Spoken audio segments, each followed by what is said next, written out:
Auntie, it's so nice to be back. I think I must have fallen asleep, and you'll never guess where I went in my dream. This is BBC One. A ray of hope flickers in the sky. A tiny star lights up way up high. All across the land dawns a brand new morn. This comes to pass when a child is born. A silent wish sails the seven seas. The winds of change whisper in the trees, and the walls of doubt crumble, tossed and torn. This comes to pass when a child is born. Once upon a time, many, many Christmases ago, in a small industrial town in Yorkshire, during another winter of discontent, a kind of miracle took place. The stars shone down on a frosty night, and the snow lay deep and even. Something strange happened that night that's still worth celebrating, which sheds a lurid light on the great British Christmas as we still know it today. Something took place in Huddersfield. Something that might still tickle your fancy on the Yuletide sofa this many, many years later. Let's all now share a collective eruption and let the story commence. Very happy Christmas, and it's nice to be all together once again. Beautiful. They're beautiful. Really beautiful.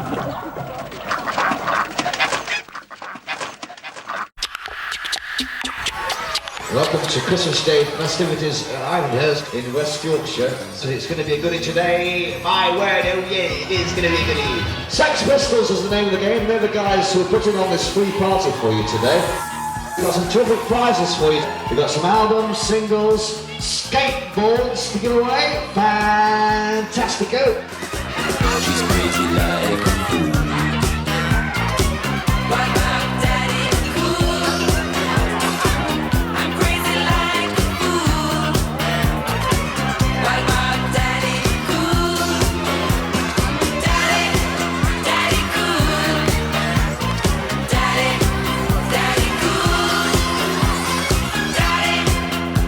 Cool. Daddy Cool. Daddy Cool, Daddy. I hated that fucking song. That was a shithouse song. Horrible. I love Daddy Cool. Yes, love Boney M. Daddy Cool, Daddy Cool. It's fucking horrible. Give us another one. And all the bells on earth shall ring on Christmas Day, on Christmas Day. All the bells on earth shall ring on Christmas Day in the morning. And a very, very Merry Christmas to you all. Welcome to the Christmas edition of Top of the Pops. We hope that you got the prezzies you wanted and the pudding isn't lying too heavy, because a bit of dancing to do to that. They always had the traditional Top of the Pops countdown on the Christmas Day, and they'd all have their silly hats on and tinsel everywhere, and you know, Dave Lee Travis with his big old beard and a bit of tinsel round his head, and it's like... And I all hope you're enjoying the Boxing Day spirit like we are. That would be the highlight, actually, of the Christmas Day.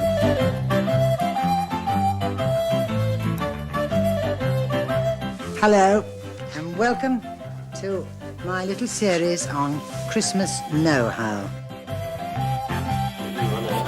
There you are, gentlemen. This is how we country kids that warm our drum of scrub here. So you can drink more and more and more. Christmas, to me, is not just one room. If you walk into a forest, you've got trees everywhere. I'd like anybody who walks through that front door to see a tree. As they walk in, they see a tree. They go through that door, they see another tree. When they come in this room, they see 4 trees. I want Christmas everywhere in the house. No Christmas must be commercialised, in my opinion. We bring rum-pa-pum-pum, rum-pa-pum-pum, We're supposed to be saving power at the moment, but somebody coming into this room might think that you're trying to use as much as possible. Well, shall I put it this way? I love Christmas, and I couldn't care less for any government at the present moment. Let's have a look and see what it is. It's very nice, sir. Look at that. My word, she's going to do well, isn't she? Over 100 patients at Dudley Road Hospital in Birmingham were led to safety tonight as troops fought a fire in the basement.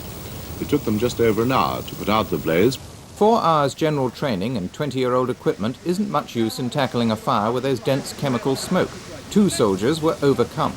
A writing competition. Now what you have to do is you have to write down what you would have most liked for Christmas that you didn't get. Did you have a nice wobbling Christmas? Great! Open your eyes, look to the skies when you're lonely. There will be stars shining for you. Ah, the Wombles of Wimbledon. Wasn't that fun, huh? Blokes in furry kits with schnozzles. I would have thought that would have been a hell of a lot more scary than Johnny Rotten and Sid Vicious, but, you know. All day long we will be wobbling in the snow. We wish you a wobbling Merry Christmas. We grew up having traditional Christmases, I guess, at home with family. It's just like another Sunday lunch for us, really, Christmas, with a few presents thrown in. We start with the most important of all, the turkey, which is, after all, the British national bird. Now, this curious pinching movement that I'm doing here isn't just silly, but to loosen the skin so that afterwards I can put my hand underneath and begin the process of lubricating the dry bird. Because it doesn't do much for the bird's figure, let's face it.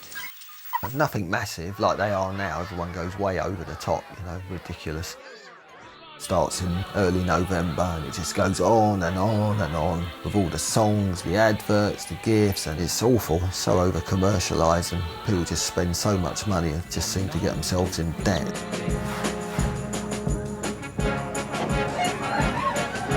Uh, 45 seconds starting from now. On the conveyor belt tonight, we have a food hamper. And everything you remember, you will take home with you tonight.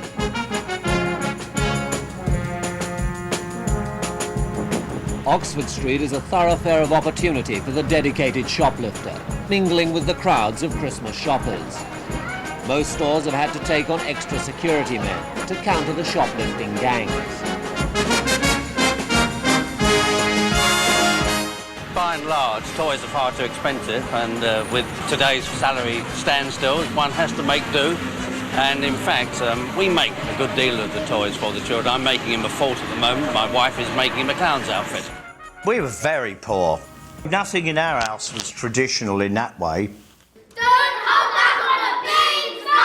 Christmas means beans! We wish you a Merry Christmas, we wish you a Merry Christmas. But then again, it really wasn't anywhere. I never seen the advertisements you'd see on TV of the family all gathered around the dead-baked bird. So now I fill it into a nylon icing bag with no pipe affixed. And then all I've got to do is just squeeze until the bird's full. We had that, but not around a big table. It'd be everyone to their own chair and you eat off your lap. I think Christmas time is actually my worst time of the year. I'm not a fan of Christmas. It's my least favourite holiday. Maybe it's to do with like when families get together, and I had a shit family.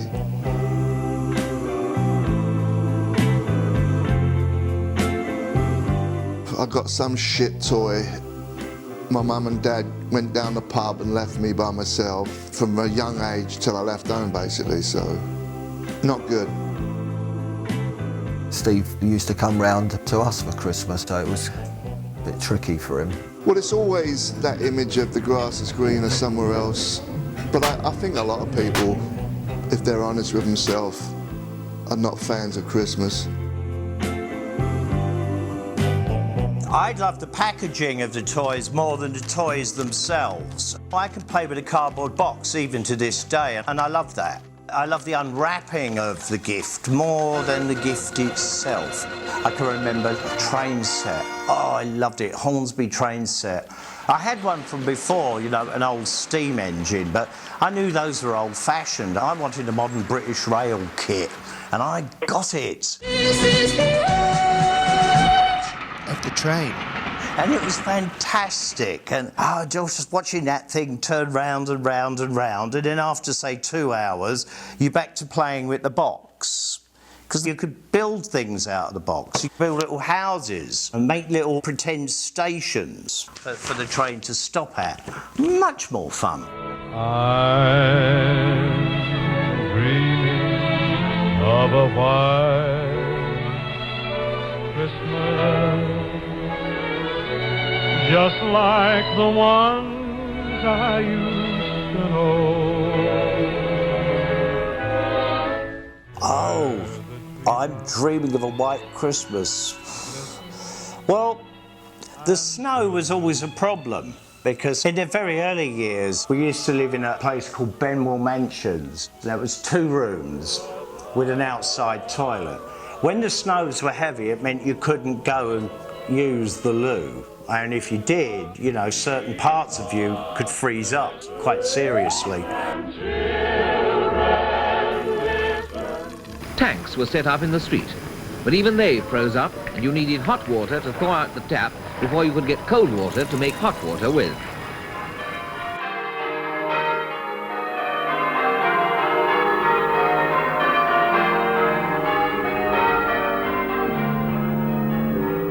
The church thing would be kind of all right at Christmas because I like the old organs blaring away. The hairs on the back of my head would stand up, some of the tones and notes, which actually led really beautifully into public image years later. You know, trying to achieve those same horrific, yet at the same time joyous tones that would frighten you somewhat as a young kid, but you never forgot the awe and the power of that as a musical force. Were you ever in a nativity play, John? There was one I did, and I really liked the outfit. It was a royal blue satin pants down to the knee with grey socks and sandals, of course, working class styling, and a really nice orange jacket that the nuns made. And I felt really good in that outfit. I wasn't the camel or the donkey. I don't know what part, maybe one of the 3 kings. But when I came off stage, the nuns would go, "What happened to you? You were terrible." Kind of, you know, could have ruined my acting career.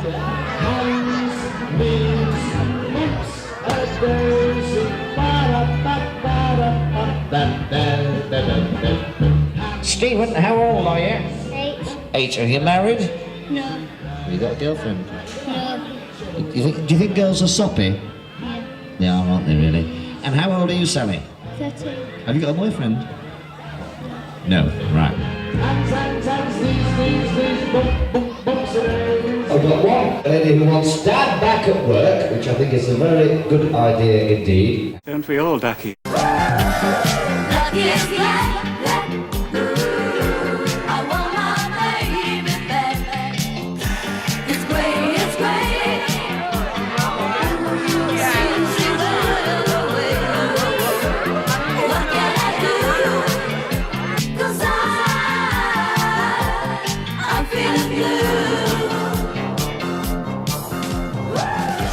If I had my way, give me back today. 'Cause he only takes. Our industrial correspondent says it's unlikely Mr. Callahan will have anything new to offer the firemen, but he will be prepared to listen. The strike is still solid. There's no doubt about it. I'm feeling blue.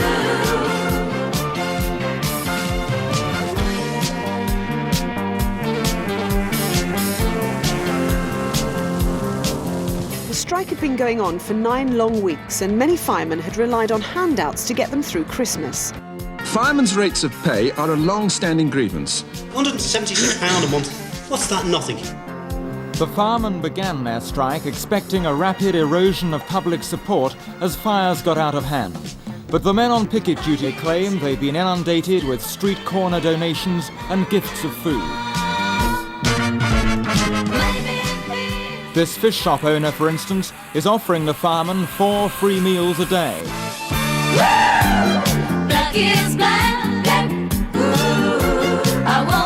I was the first punk in the school. A friend of mine, his dad was a fireman. When Christmas coming up, he was saying that things were really difficult for them. They weren't going to be getting the presents that they'd hoped for, that they normally got every year.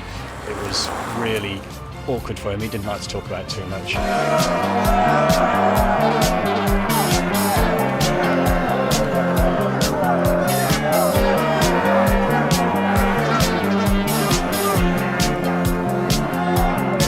At that time, up and down the country were riots, strikes, striking miners, anybody who was striking really, which in them days was everybody. That was serious times. Serious change in the way that the British culture was viewing itself.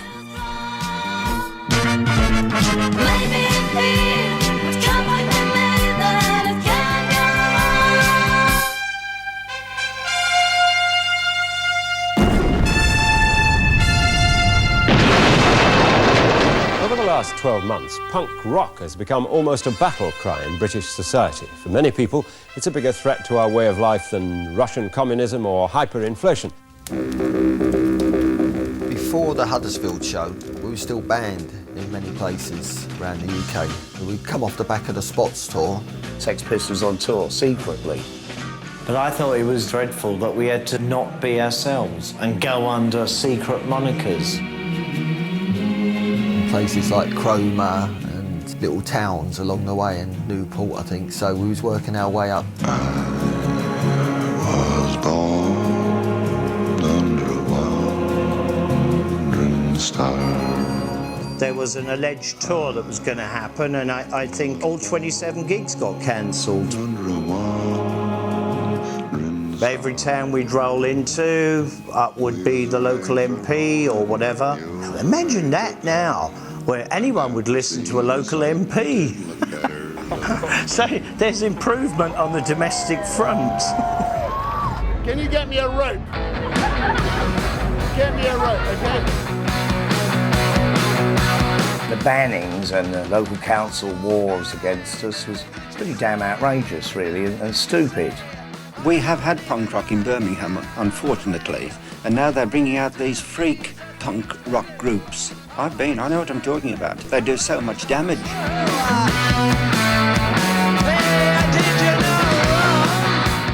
average adult can protest with his feet. The average adult can go see a strip show or a blue film. But after their TV performance of the Sex Pistols, when foul language was used, the decision was made when we discovered it was mere children that would be watching the performance. Well, Scotland was the most ridiculous banning of the lot, with the Lord Provost of Scotland declaring that they had enough hooligans in Scotland without importing them from south of the border. I refuse to tell you what's under my kilt, but as a special New Year's treat, I'll tell you what's in my sporran, my underpants. I feel that this is the payoff of a punk society. I feel that we have punk parents, we have punk politicians, we have punk clergymen, and we have punk sportsmen. I feel the situation is punk, but I feel that it's not their fault. Well, we're going to have a look at some of the great sounds that we've been treated to over the last year. And right now, here's a fabulous one from Rod Stewart, The First Cut is the Deepest. It was #1 in the summer, May and June, for 5 consecutive weeks. What can I tell you about being banned by the BBC, along with the Rupert Murdoch empire, proclaiming that we were the moral fault? You talk about Rupert Murdoch now. That was the beginnings of his nonsense, and that man and his approach to the truth was really damn difficult to skirt around. Why do you have to lie? We knew ultimately, no matter what we did, it would be transferred into a lie and ridiculed and rubbished. Rupert Murdoch and his clones were making it worse and worse and worse, and they carried on, and nobody did nothing about them, just wanted to smear us. It's sad that we had to go through that and suffer the way we did for what is basically an honest message. Truth, you can't beat the truth, Vicar. Yeah. The truth shall make you free. The poor Vic, every time he comes in, he gets into trouble, don't you? We were just travelling, there was nothing to do. I mean, we were really kind of desperate, really, to just do gigs as the Sex Pistols. Barred from little chefs and happy eaters at each service station along the road. Turned away from every holiday inn across the land, the four Pistols wandered the motorways of the north in search of a gig. Then, lo and behold, a call came in from the striking firemen of Huddersfield. Where is this place? It is called Huddersfield. Do you realise what this means, gentlemen? What does it mean? It means that there is intelligent life on Earth. The firemen were on strike for a long time, and I think it was put in at the last minute just to a benefit for the firemen and their kids. It was just seemed like a great idea to play on Christmas Day in the afternoon for the kids, and then in the evening for the regular punters. Whose idea was this gig? Oh, it must have been mine. I had a vision in a dream that we should play Huddersfield for kids. Particularly the children of the striking firemen, as they were all just really broke and nobody giving a damn about them.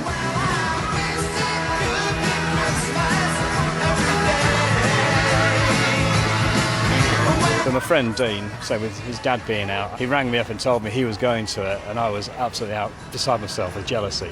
A couple of days later, he rang me again and said, did I want to pretend to be his brother? Did I? I had to talk to my parents about it. They weren't very keen. It was Christmas Day, so I really had to plead and beg, and I worked on my mum, and in the end, that worked. So what would you have been doing otherwise on Christmas? Oh, I would have been buried in Beaver somewhere. What would you have been doing, John? Sod all. You know, travelling up and down the M1, you know, looking for something to do. 2, 4, 6, 8, never too late. I remember it being just really grey and dark. There was no sun around at the time. Frost will be widespread tonight, and there'll be thick fog, particularly in northern England, all day tomorrow. Julian, as you well know, at the time, we didn't actually even have a bloody hotel on Christmas Day, did we? I remember getting to Huddersfield. It just seemed such a desolate place. When it's dark and grey, it just magnifies it even more. Grim, very grim.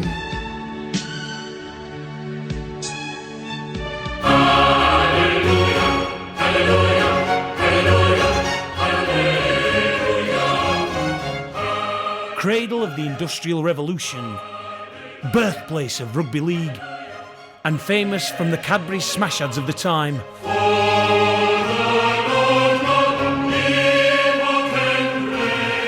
Huddersfield Town in West Yorkshire was the first English football team to win the league 3 times in succession.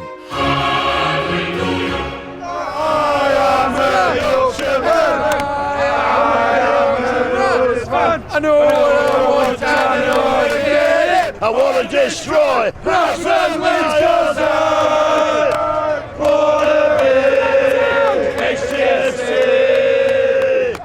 There might be a copyright infringement. Amongst its famous sons, Huddersfield can proudly lay claim to James Mason, Harold Wilson, and Patrick Stewart, OBE.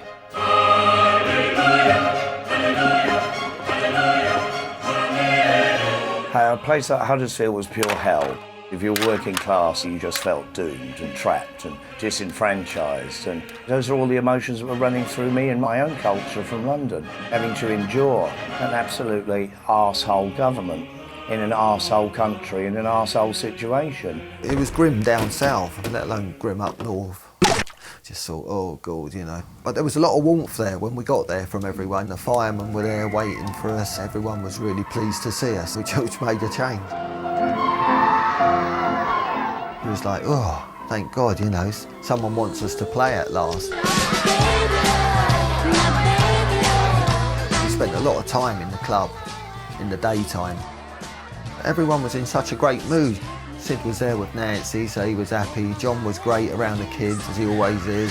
I didn't really know rock stars, but I thought they might turn up and disappear. But it was stunning. John came out with his hat on, his hat was passed around, this lovely sort of straw hat. Sid was outstanding. He came up to me and asked me a couple of questions. One of the things he wanted a handkerchief. There were these handkerchiefs that were being dished out, were part of the Free Anarchy handkerchiefs. I've still got mine. I had a couple, and he said, "Can I have one of these handkerchiefs? Do you know where I can get one? Because they won't give me one." So I gave him a handkerchief. They were all talking to people and really getting involved in the whole thing. You could tell they really loved being around the kids. There was a lot of food laid out for all the kids. There was a lot of stuff there, and flags and pistols, memorabilia and T-shirts. Presents, because obviously they were struggling, the firemen and their kids at the time. No Christmas, nothing, so we put all that on. Flooded the place with cake. Oh, the cake. The cake was something I'll never forget. It was massive. John came out and cut it and was dishing out plates to people.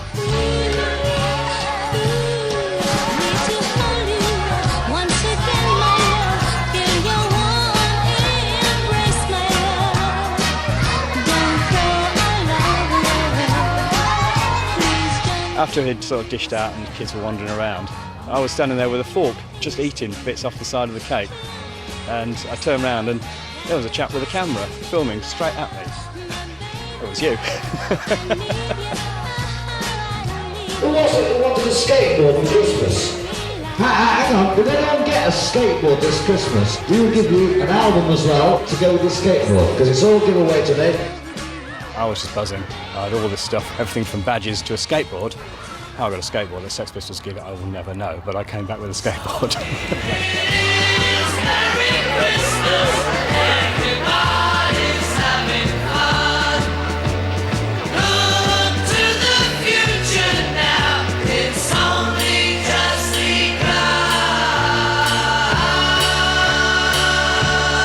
What would you like? A skateboard. A skateboard? Oh, that's the most popular thing of all with the children.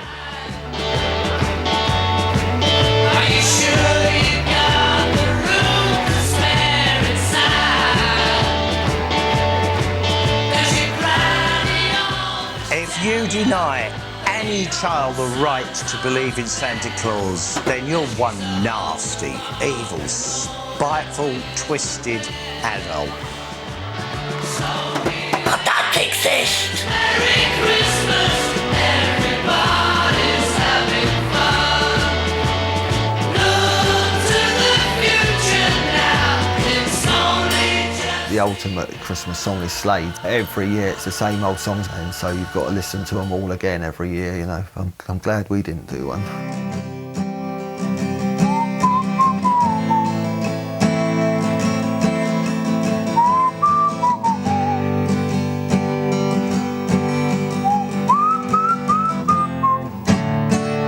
I don't even know how it fucking goes. It's fucking horrible. I've been asked from the day I joined the Pistols onwards to write a Christmas song, and every year somebody comes up with like, "I've got a good idea, why don't you?" Never.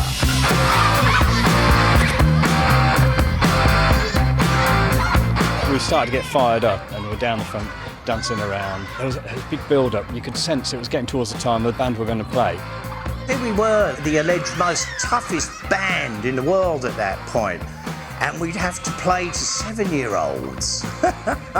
There's an awful lot you have to leave at the door. Okay, gang, this party is given to you absolutely free and at the expense of the Sex Pistols. So let's have a big cheer for the Sex Pistols. Come on, let's hear it. Because they are giving you your Christmas party. Those 30 horrible people you keep hearing about doing up of their songs. 1, 2, 3, 4.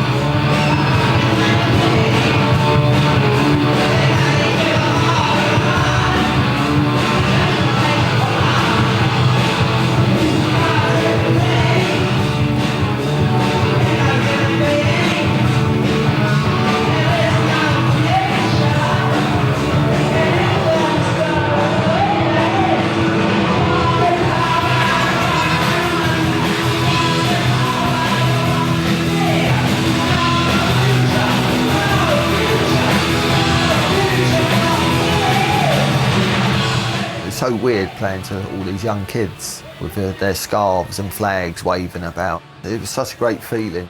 When we started the gig, I thought this is a bit risky. How on earth am I going to be jumping up and down and screaming anarchy here with any sense of realism? Well, kids totally knock you into place with that. You could see it on their faces. They just thought this was the best fun they'd ever had. And there you go, there's our audience going, well done, John, you're one of us, a big stupid kid. I mean, there were no parents going, oh, I can't have my children seeing this beastly thing. There was none of that at all. It was like, thank God somebody cares about us. All through the whole day, you could hear the parents saying what a wonderful idea it is, and well, we'd never really liked this punk rock thing, but what these people are doing for us is fantastic, and how it changed their view. What they read about, what they heard about, was these dreadful people who were going to wreck the country and destroy our children, but they were really impressed. If you're playing in front of kids, you're not going to be out of order. You're not going to start kicking them in the head, are you, and gobbing at them.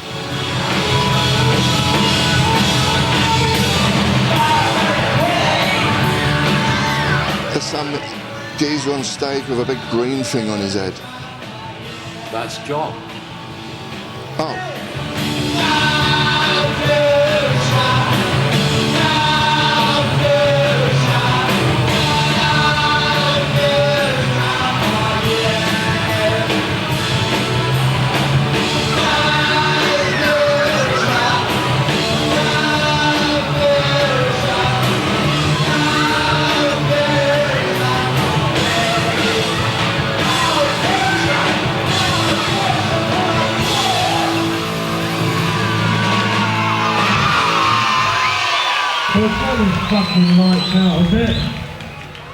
Sid found this such a challenge. He really had to have a serious talking to beforehand. He wanted to be the hardcore, tough rocker bloke, and it's kind of like that. No, that ain't the right way to get the message across, Sydney. That's the problem with music in the past, people posturing. Okay, ready or rock? A child will know when you're faking it, so you can't go on and be your worst Johnny Rotten. You're actually going to have to be your best Johnny Rotten.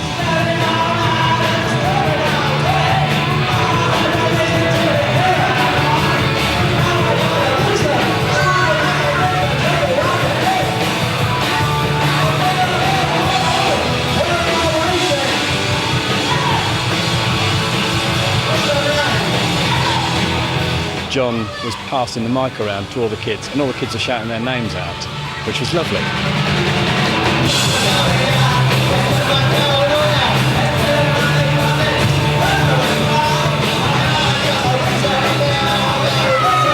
It was quite great how kids picked up the words very, very quickly and then get to sing the song with me.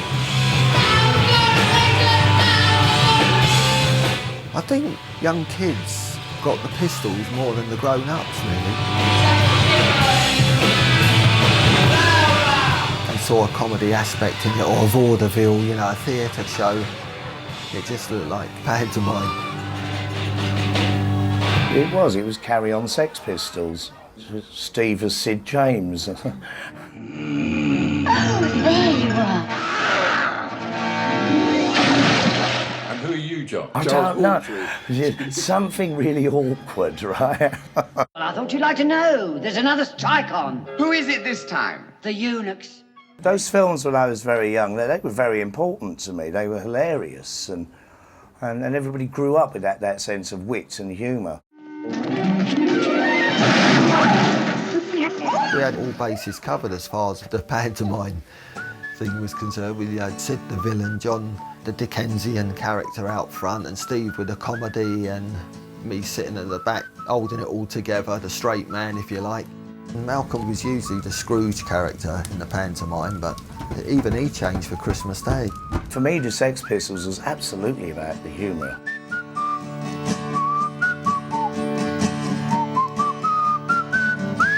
I open up in pantomime at East Ham tomorrow, and that's a song I shall be ruining twice daily, so I hope you come along and see me. Terry Dugan is getting dressed for the job. He's one of the most experienced pantomime cats in the business. This year, Terry should claw up his 2000th appearance as Cat, with the latest in a long and distinguished line of Dick Whittingtons. Hello, Puss. Where did you spring from? Well, I think the secret is knowing that you are playing a cat and doing things that a cat would do. When you're playing with a man, you can be more boisterous, like I can jump up onto him, whereas with a girl, you can't. You've got to be careful where you put your paws. So off he goes to the Wimbledon Theatre.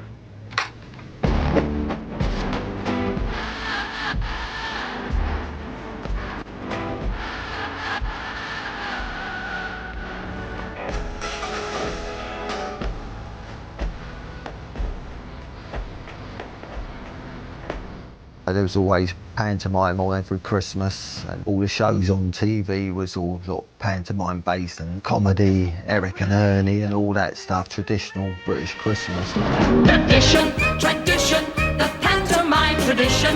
To be believed, it really must be seen. We're off to see the wizard. Hello, Mother! Clear off. I wonder if you lot could give us a contribution to the IMF. The IMF? Christmas TV, let it babble on infinitely. Sometimes it can be fun.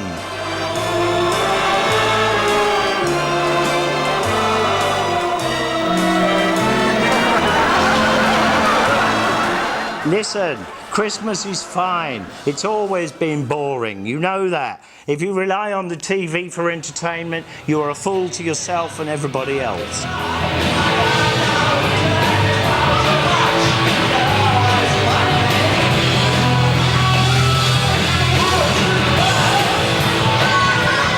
Having a great time as well, you know, along with the kids. And John smashed his head right into the cake, and all the kids were just throwing cake out.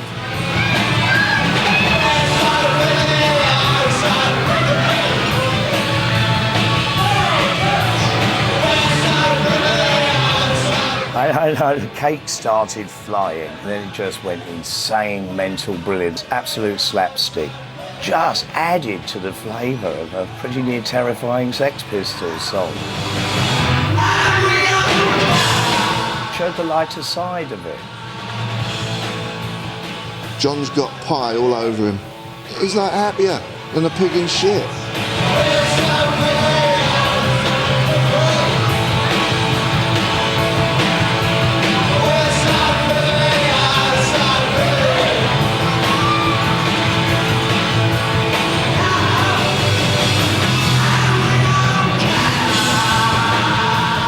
Kids can be such a bounce back to reality.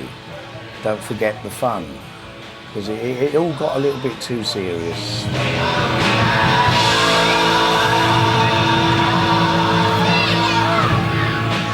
Astonishing, I can never forget they played Bodies, which was quite a surprise. To me, as knowing the song, was a little bit shocked that they were playing that in front of a load of kids, but fine, I loved it.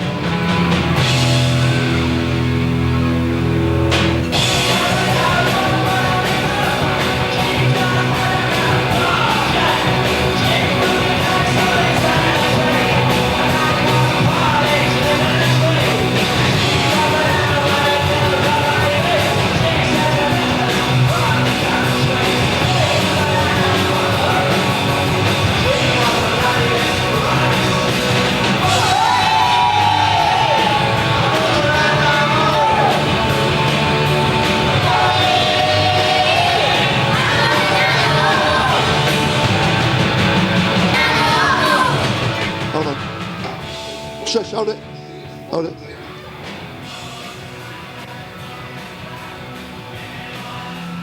He's not saying fucking, that's good. What do you mean? Oh, you don't want to fuck this, fuck that bit. I don't think he was doing that bit for the kids. That was good, right? Wonderful, brilliant vibe, atmosphere, loved it. And it knocked the stuffing out of Sid, I've got to say too, for his trying to be tough, you know. How can you be tough with a Christmas cake in your face? That's when he realised that he's a kid after all.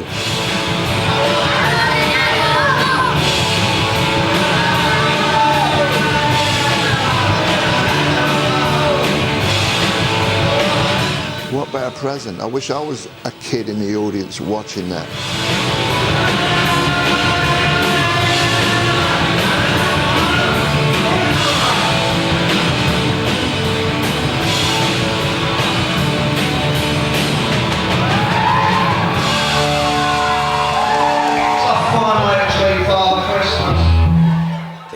best cake fight I've ever been in. Utterly brilliant. I've still yet to find out who I sent my dry cleaning bill to. It was one of the things in my life I will never ever forget. Yeah, it was wonderful. It was the talk of the school. I was the only one there from the school that had done it. Not long after that, did the classic thing, formed a band, and I worked in sales. I joined the police. I did that for a long time, but I'm always happy to talk about seeing the Pistols.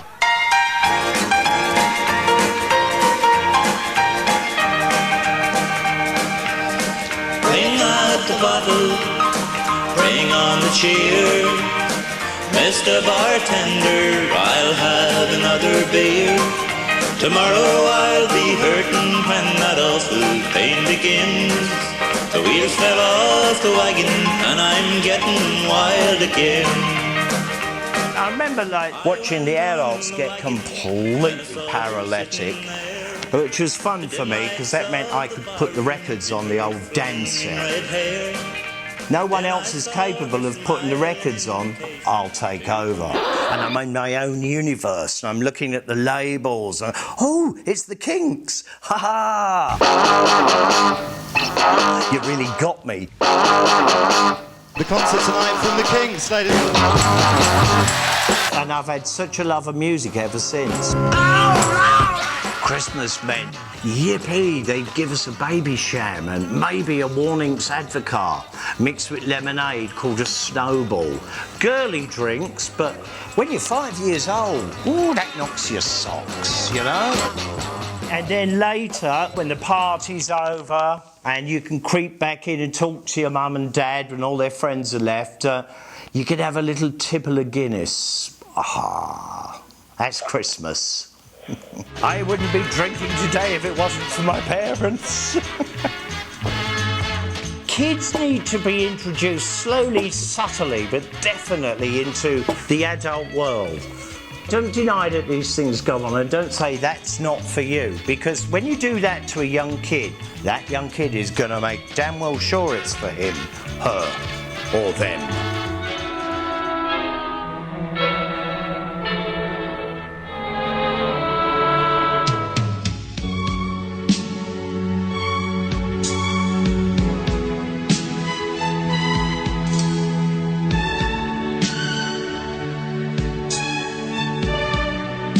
As darkness fell that Christmas day, young punks and Luddites from Wakefield, Bradford and Leeds began the long march across the moors of West Yorkshire. Get off my land! That's where you go. And you get on that road there. Over my dead body, old madam. There's a road there. Go on, get up that road. Down through the dark satanic mills of Horbury and Halifax to the sanctuary of Ivanhoe's in Huddersfield itself. Just another normal, boring, nothing day, like every other Christmas day. And the Queen's speech came on, and we just thought, oh no, not this again. Her message was no longer relevant. It was the Sex Pistols' message that was more important. So we just set off walking to Huddersfield to see Sex Pistols. I remember it being 16 miles, but it's only 9 miles now, but it took us 3 hours. No trains. Couldn't afford a taxi. Couldn't afford a taxi. Nobody had any cars at that hour. We were too young. He was only 15 hours, just turned 17, so walking was the only option. We broke so many laws that day because it was illegal to play on Christmas. It was illegal to buy a beer. Can you imagine that? As we got to the gig, there was about 5 or 6 punks, maybe 10, and it was them that told us the gig had sold out. So we just sat down on the floor because we were tired from walking, and then somebody brought some sandwiches out that were left over from the party in the afternoon. Malcolm got us in the gig, yeah, he said the Pistols wouldn't play unless you let these half a dozen punks in the gig. Got ya. We're all fucking drunk, just like you should be. Let's have some up here. You gonna have a good time or what? How else can you avoid Christmas but for a bottle of fucking booze? Can you think of a better way to spend Christmas?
still in a good mood.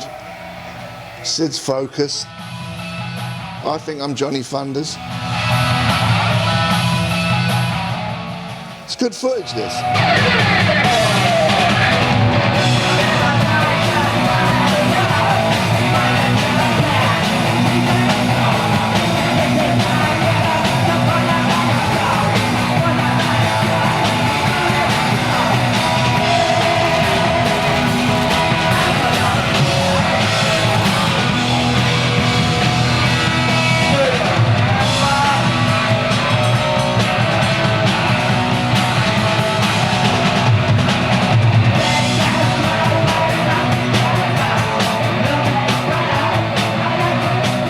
When, as the Pistols, we first went up north, it was unbelievable, the hatred for like, oh, you southern softies, you cockney bastards, and it'd be just the four of us dealing with, you know, up to 300, like, you know, full-on firms, turning up at gigs wanting to smash our heads in.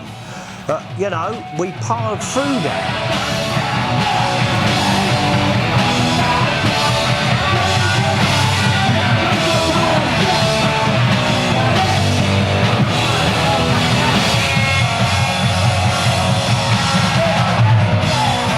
A lot of good things came out of the Pistols for me. I was going to football, and the only time I ever met anybody from another city, there was just a big punch-up, you know, and I'd rather get on with people. And what I loved about the old punk scene was it didn't matter where you come from.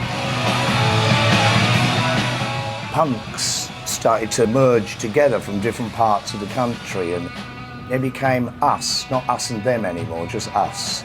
Places like Huddersfield is an absolute proof of that.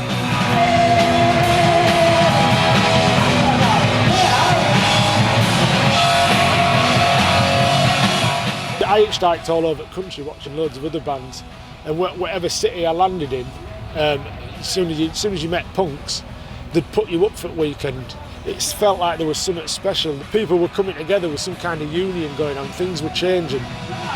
But we all realised we're all going through the same nonsense here. Why are we fighting each other? We found out who the real enemy is. Turned our weapons on those that need to be turned onto.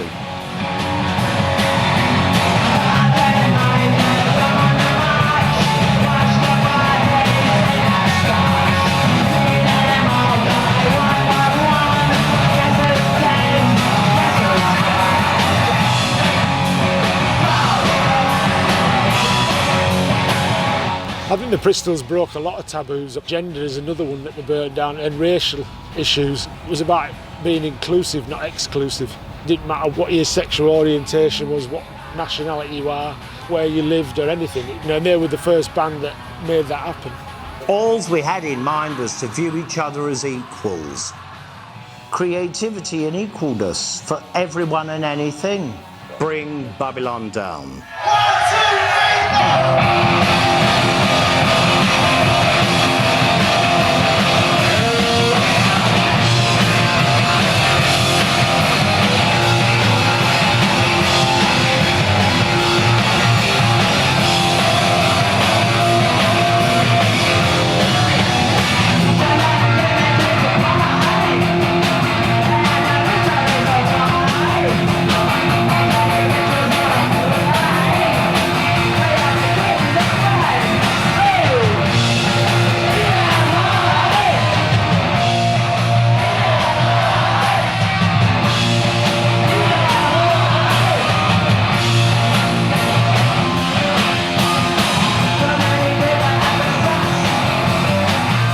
To Leiden afterwards, and he seemed really relaxed and friendly and that, and we spoke to him for about half an hour. I think he came up to Chris and he tried to tap a fag off his dinner.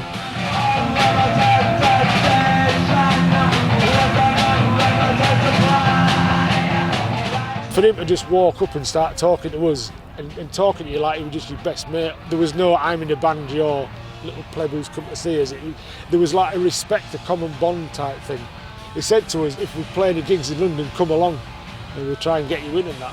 That struck a massive chord with me personally. Who's the song?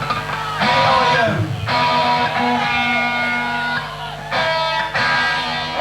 How many Maggie Thatchers out there?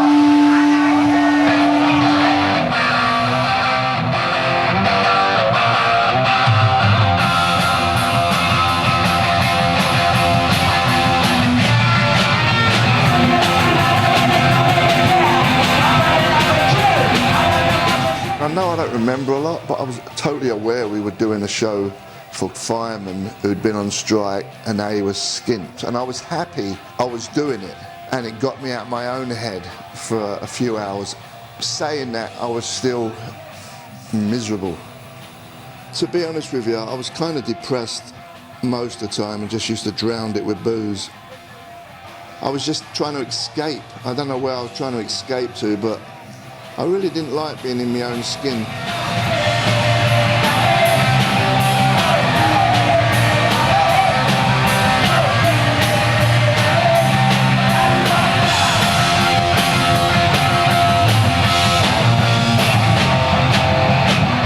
It doesn't matter what band you're in or what you got going on the outside.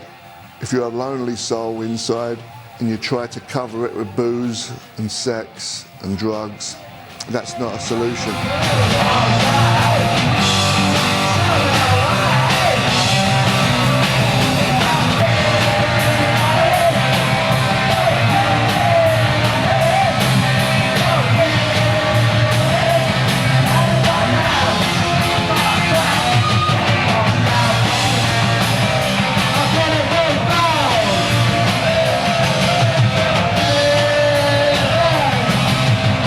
It might look like I was having a good time.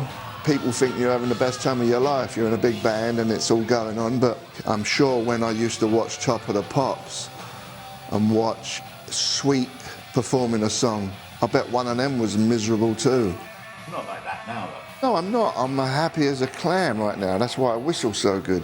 I get glimpses of what it was like back then and how unhappy I was as a 21, 22-year-old guy who had no tools on how to live, no education from my parents or at school.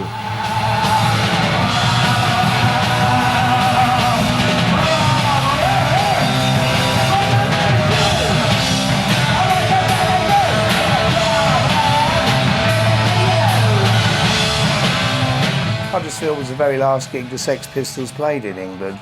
Then we went off to America and murdered each other.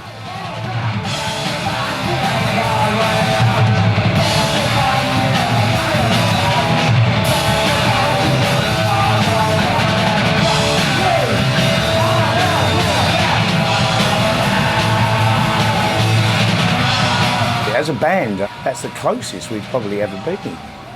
You'd never think we were going to split up, you know, a month later at the end of the US tour, if you saw us that day in Huddersfield. I didn't think it was going to be over in 3 weeks.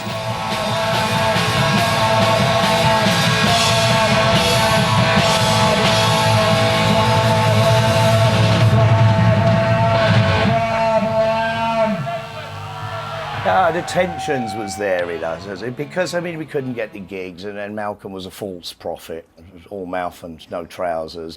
Never gave us anything to get to grips with as a group, so we could never really be solid with each other. And because of that, we began to hate each other, because there was nothing else to do but hate each other. I think we were resigned to it not lasting much longer, which is why everyone was very chilled out about it all, and they knew we were going to split up in a funny sort of way, I think, and kind of knew this might be our last show. Save us going off and coming back on, we'll do another one, right? But after this one, it's all over.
Actually, I think the Sex Pistols finished in Huddersfield. America was like a delusion.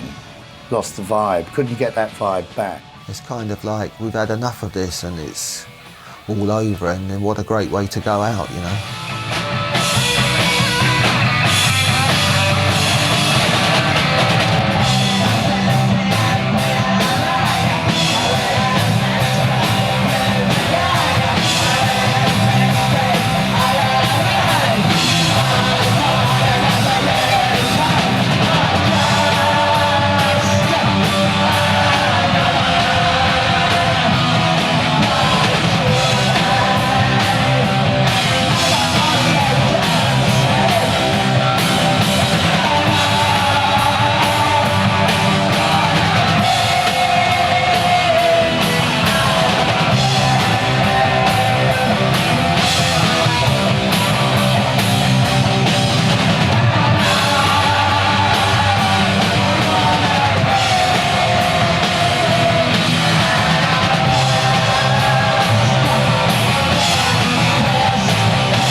To this day, the people of Huddersfield mean a real lot to me.